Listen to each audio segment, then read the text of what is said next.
राष्ट्रीय परिषद में आपने क्या ऐसा पूछा कि एक विवाद की स्थिति हुई और आपको बाहर कर दिया गया परिषद से? क्या कुछ आपने पूछ लिया था? परिषद में ऐसा मैंने कुछ भी नहीं पूछा था जो सदन के मर्यादा के खिलाफ था। उसमें क्या था कि मैंने प्रश्न लगाया था, मैंने 2 प्रश्न लगाया था। 2 प्रश्न में पहला प्रश्न था हमारा कि मतलब नगर निगम में जो प्रभारी सदस्य को पद दिया गया है, वो किस पद में है और कितने सदस्यों को प्रभार दिया गया है, किस-किस पद में।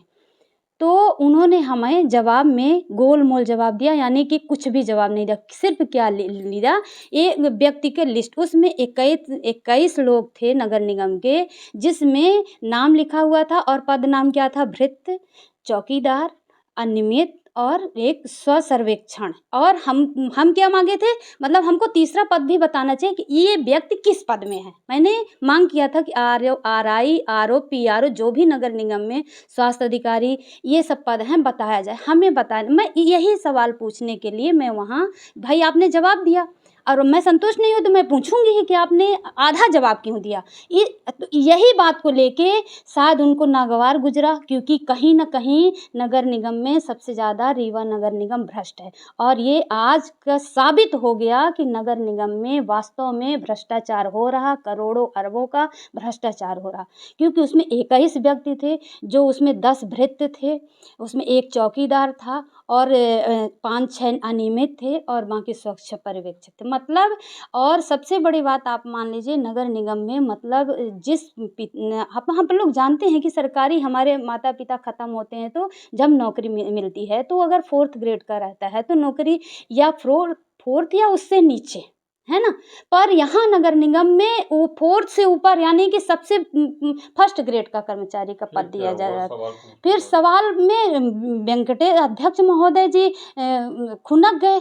अब उनको पता नहीं किस बात को, क्योंकि ये सच्चाई थी। हमने कहा इसमें कार्रवाई कब होगी, और ऐसे पद में जो आरआई पास करके आए, क्वालिफाइड पेपर दे के आए हैं, उनको क्यों नहीं रखा गया।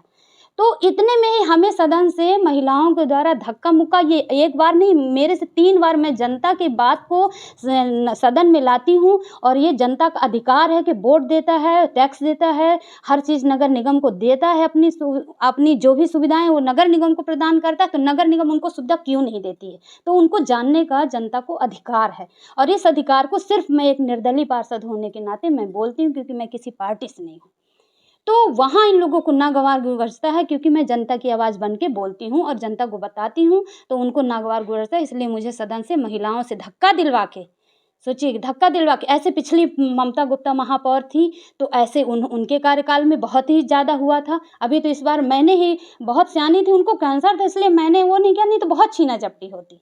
अब आप देखे हैं कि कितने सोचिए, महापौर जी स्वयं इतने भ्रष्ट हैं। वो हमेशा, हम तो आज के पार्षद है, जब हमको आज ये जानकारी हुई है तो आज वो 25 बार के पार्षद है, 5 बार यानी कि 25 साल से। तो उनको क्या ये जानकारी नहीं, आज तक कभी जानकारी मांगी क्या, और कभी ऐसे मुद्दे उठाए। क्योंकि 20 साल कांग्रेस की सरकार में राज इन्हीं लोगों ने किया, और 25 साल से, इन्होंने 45 साल से ये बैठे हुए हैं इस पद में। इनको पद से क्यों रिक्त नहीं। और फिर आईएएस कमिश्नर आ रहा, वर्तमान महापौर जी को सब पता है इस चीज़ की, क्योंकि वो कांग्रेस के हैं। कांग्रेस की सरकार में वही भृत्य आज राजस्व विभाग के आरआई, सीआरआई, पीआरओ जो भी हैं, और वही आज भी हैं। तो इसलिए इनको जानकारी थी, कभी न जानकारी ले, न कभी उन पे हस्तक्षेप किया। मैं ये दूसरी बार प्रश्न, एक बार अग्राह्य हो गया, बार-बार मेरा प्रश्न अग्राह्य कर देते थे। गनीमत ये थी कि इस बार मेरा प्रश्न लग गया। अध्यक्ष जी से और आपकी भी दूसरे काफी प्रश्न की बहस हुई चर्चा है। नहीं हुई हमारे। आपकी और अध्यक्ष जी की काफी बहसबाजी जी, हुई है, वीडियो है उसका। जी। हाँ, तो अध्यक्ष जी की बहस अब उनको अच्छे नहीं लगा, क्योंकि इसमें सच्चाई थी, वो बता नहीं पा रहे थे। हमने यही कहा कि आप मेरे को हटाने के लिए क्षमता रखते हैं सदन में बैठ के, अध्यक्ष की कुर्सी में, और नगर निगम को साफ करने के लिए क्षमता नहीं रखते हैं।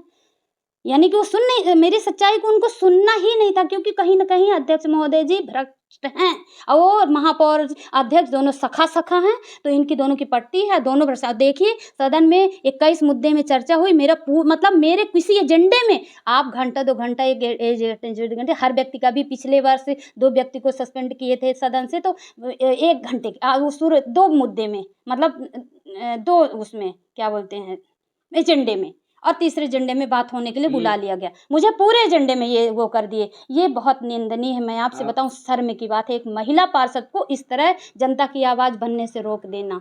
आप एक सखा वाली बात की, कौन सखा है? ये वेंकटेश पांडे जी अध्यक्ष और महापौर जी अपने जो अजय मिश्रा जी बाबा जी हैं, महापौर जी हैं, ये दोनों सखा हैं। और ये दोनों, जब आप हमेशा देखे होंगे कि जब सदन में बैठक होती है तो जब इनको किसी एक व्यक्ति को, एक पार्टी को नहीं भाता है तो एक पार्टी बहिष्कार कर देती है, नहीं आती। और आज इनमें खुद ही इसमें संपत्ति की बंटवारा का वो चल रहा है विवाद। देखे होंगे आप सदन में ना कांग्रेस के पूरे पार्षद थे ना बीजेपी के पूरे पार्षद थे। ये आपने ध्यान दिया क्या? दिया होगा, क्योंकि आज 10-12 तो पार्षद थे ही, तो इन्हीं में फूट डली हुई है। यही खुद ही नगर निगम की जमीन का बंटवारा करें, इतनी जमीन का पैसा मुझे चाहिए, इतनी जमीन का पैसा मुझे चाहिए। जब इनमें अपने में ही एकता नहीं है तो मेरा क्या लगता है महापौर और अध्यक्ष दोनों लोग मिलकर नगर दोनों निगम लोग मिले। आज देखिए ना कि दोनों में अच्छी खासी पास हो गई। पूरा जितना भी एजेंडा आया था ना, सब में बार बार वही अपने नगर निगम के जो बजट है उसको खराब करने के लिए वही बार बार लाते हैं और वही पास करते हैं। जिनमें इनको फायदा होता है और जिनमें नहीं होता है उसमें थोड़ा सा दिखाने के लिए जनता को हंगामा करते हैं। वो 2 महिला पार्षद कौन थी जो आपके साथ में झूमा चटकी थी? वो एक लेखाधिकारी थी और लेखा समिति का ही इसमें हमारे में जिक्र था हमारे प्रश्न में, क्योंकि लेखपाल जो हैं वो भृत्य हैं, वो तृतीय कर्मचारी हैं, 4th ग्रेड के कर्मचारी हैं वो, और 2nd ग्रेड में काम कर रहे हैं, 3rd ग्रेड के कर्मचारी। तो उन्हीं से चर्चा थी। तो वो ललिता द्विवेदी जी हैं और वो नजमा बेगम जी हैं, वो 4-5 बार के पार्षद हैं। हम कह गए जानकारी लेने की क्षमता नहीं रखते हो, कभी रखी जानकारी लेने की क्षमता? और वो वहाँ के सदस्य हैं उसके अपने नगर वो क्या बोलते हैं। ये सब कुछ हुआ तो उसमें अब आपका क्या, किस प्रकार से आप आगे परिषद में जाएंगे? कभी आगे होगा तो जाएंगे, धड़ल्ले से जाएंगे। उसमें कौन सी हमारी, वो जनता से चुने गए हो, इनको खाक, इनको कौन, इनसे हम डरेंगे?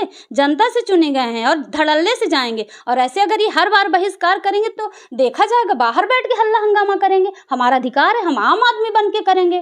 पार्षद के नाते सदन में तो जाएंगे ही, हमारा अधिकार है, हम जनता के चुने हुए हैं। इसमें हम कोई नहीं डरते हैं इनको, और न कभी हम संकोच खाएंगे अंदर जाने के लिए।